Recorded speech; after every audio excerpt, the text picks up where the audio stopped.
2019 രാഹുൽ ഗാന്ധി വയനാട്ടിൽ മത്സരിക്കാൻ വന്ന സമയത്ത് അന്ന് CPM-ന്റെ ഏറ്റവും മുതിർന്ന നേതാവായിട്ടുള്ള VS അച്യുതാനന്ദൻ അദ്ദേഹത്തെ വിളിച്ചത് അമൂൽ പുത്രൻ എന്നാണ്. പിന്നീട് ആ വാക്കെടുത്തുകൊണ്ട് ദേശീയ മാധ്യമങ്ങളൊക്കെ അന്നത് വലിയ ചർച്ചയാക്കുകയും ചെയ്തു. അമൂൽ ബേബി എന്ന് VS അച്യുതാനന്ദനെ പോലെ വളരെ പ്രമുഖനായിട്ടുള്ള ഒരു രാഷ്ട്രീയ നേതാവ് വിളിച്ചിരിക്കുന്നു എന്ന നിലയിലാണ് വടക്കേ ഇന്ത്യയിൽ അത് വലിയ പ്രചാരണത്തിന് വഴിവെച്ചത്. 2019 അമൂൽ പുത്രൻ എന്ന് രാഹുൽ ഗാന്ധിയെ വിളിക്കുമ്പോൾ 2019 എന്തായിരുന്നു കേരളത്തിൽ നിന്നുണ്ടായ റിസൾട്ട്?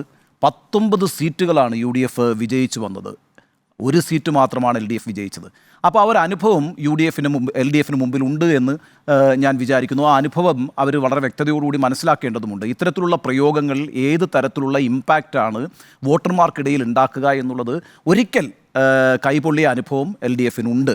ഇനി VS അച്യുതാനന്ദൻ പറഞ്ഞ വാക്ക് തന്നെയാണോ അതോ പിണറായി വിജയൻ മറ്റെന്തെങ്കിലുമാണോ ഉദ്ദേശിച്ചിട്ടുള്ളതെന്ന് അദ്ദേഹത്തിന് തന്നെ വ്യക്തമാക്കേണ്ടതുണ്ട്.